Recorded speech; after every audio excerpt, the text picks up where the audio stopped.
ذبح کے وقت دعائیہ کلمہ پڑھنے سے جانور حلال نہیں ہوگا۔ چنانچہ اگر ذبح کرتے وقت دعائیہ جملہ کہا، مثلا اللہم اغفر لی، یہ پڑھ کر کے ذبح کیا تو جانور حلال نہیں ہوگا،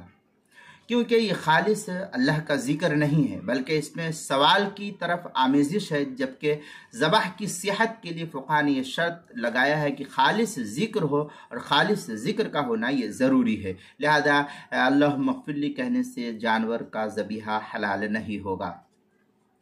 در مختار میں ہے فلا یحل بقولہ اللہم اغفر لی لأنہ دعاء و سوال۔ یہ در مختار بیروت کا چھپا ہوا نسخہ، اس کی چھٹی جلد صفحہ 364، جو زکریا بک ڈپو دیوبند کا ہندی نسخہ ہے، فتاوی شامی کا اس کی 9ویں جلد صفحہ 437، فتاوی ہندیہ اس کی 5ویں جلد صفحہ 286، البحر الرائق جو زکریا بک ڈپو دیوبند کا ہندی نسخہ ہے، اس کے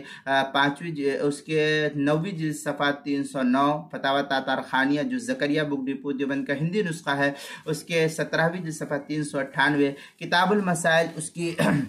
دوسری جلد صفحہ 324 پر اس کو نقل کیا گیا ہے۔